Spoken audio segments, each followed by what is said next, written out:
Welcome, y'all. It's Wes with DIYFoodplotpro. Thank you so much for joining us. Today's episode, we're talking about how to raise those highly preferred summer food plots and be able to make them a success. I don't know how many people that I've talked to, whether through the consultations or the yearly subscriptions or just folks reaching out on the website. Wes, how in the world do you raise soybeans and corn and lab in small plots in high density deer areas? It's a common problem across the entire United States, and one that I was having 3 or 4 years ago. It was a constant struggle for me to plant any food plot on my farms with something that's highly preferred. Something such as corn, soybeans, lab, sunflowers. They were all very much a struggle because of the fact that the deer love them so much, especially at that young stage when they just come up. It's very, very difficult to get a stand and to be able to hunt over that food source in the fall months. And so I started doing a lot of experimenting, and I was trying multiple different things, from anything from lighted motion sensors to standalone scarecrows to motion activated sirens. I mean, you name it. I've tried a ton of different things to keep whitetails off these plots during the summertime. And matter of fact, I was going to try to invent something that I had a lot of success with, which was a scarecrow. I started using scarecrows 2 or 3 years ago. They were homemade scarecrows that I built in my shop. Very easy to build, put clothes on them, put them out there, and had very good results. And many of the folks that are around here that food plot, how are you able to raise soybeans in an acre and a half spot that's secluded with very high deer numbers? I was using scarecrows. You know, I saw a neighbor down the road and he used scarecrows to keep birds and other wildlife out of his garden, and it kind of clicked. I'm like, if that works for him, why would that not work on a larger scale? So I started experimenting with some scarecrows, and I had a lot of success with it.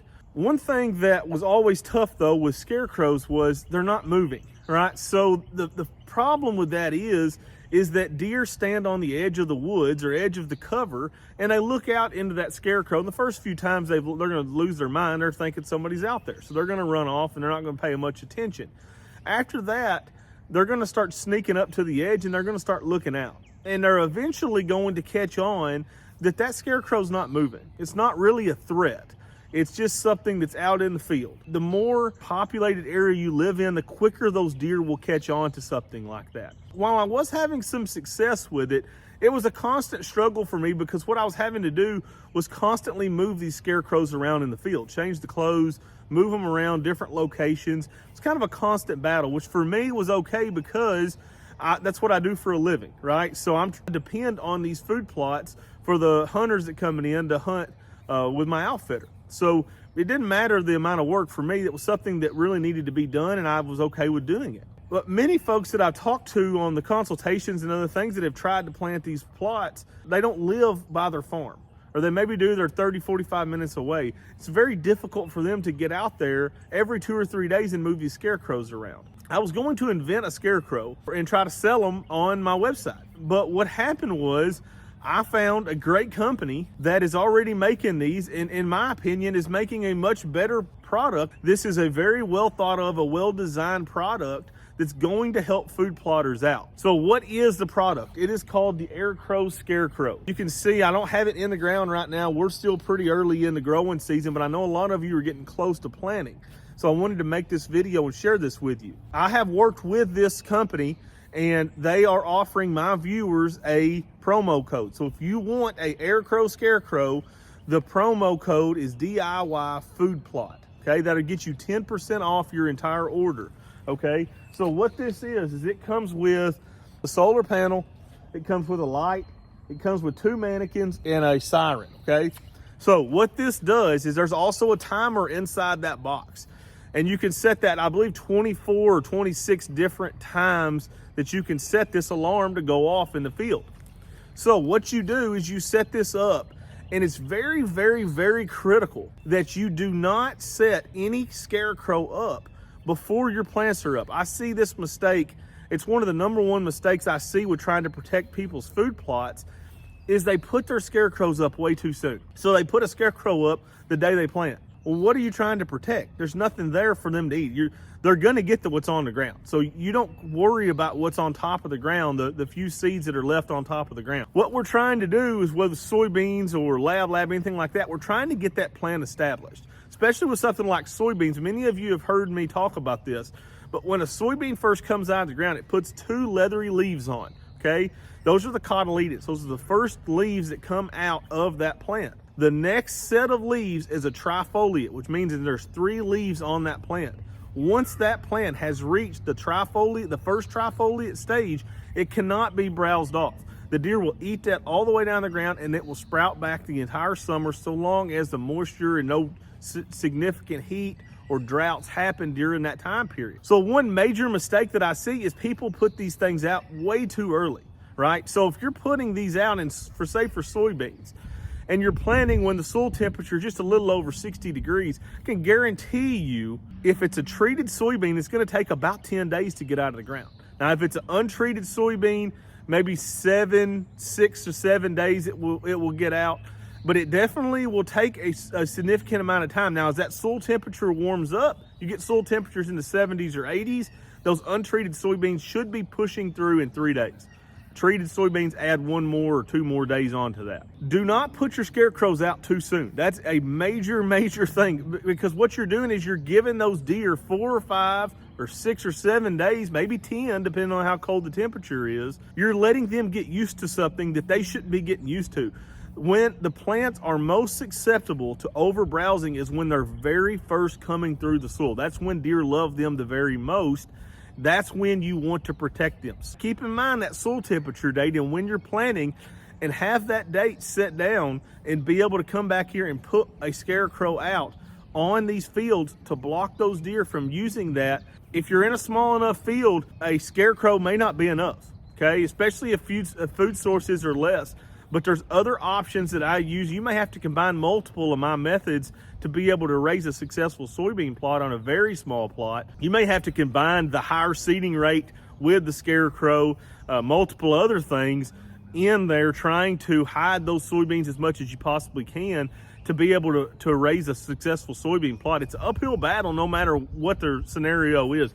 Even in a field like this is a 3 to 4 acre food plot. It's gonna be an uphill battle, because half of this is gonna be corn. The other half's gonna be soybeans and something else. That's coming to you later. I have got some really cool things coming out in 2025 with my website. I've already updated it, put a lot of things on there. If you've been watching the channel a while and you've already seen my site, go back and visit it again, www.DIYFoodplotpro.com. There's a ton of new things on there, and there's a ton of new things coming for this year and for the next year. I hope you'll support the channel. I really appreciate that. I'm gonna do a test on this Aircrow. This is what this thing sounds like. It is loud. It is pretty significant, but I'm gonna show you exactly what this thing does and how this scares deer away. Now, one very important note that I recommend on this is I don't recommend leaving this out all summer long. I'm a whitetail land manager, right? I want whitetails on my property. I don't want to scare them all off for good. All I'm wanting to do is to get my food plots established. Once my beans get to about that tall, this thing's coming out of the field. 4 to 6 weeks is what I recommend, and that's in the early part of summer. So I'm talking May, maybe in the first couple weeks of June, and then this thing's being pulled. I want those deer to be able to utilize these fields and not be scared all the time. If your land is set up right, which hopefully most of you is, and it's very thick, most of the time during May, June, July, most of the deer that are going to be on your property are going to be the doe groups, okay? So those are groups that we're not worried about bumping a huge buck all the way across the country, because he shouldn't be here right now. He's going to be in more open timbered land. He's not going to be in these thick areas where we're putting these food plots. So that's something that a lot of people are concerned about, and that's something that I share readily, is 4 to 6 weeks to keep this out and then pull it. So let me show you how this thing works.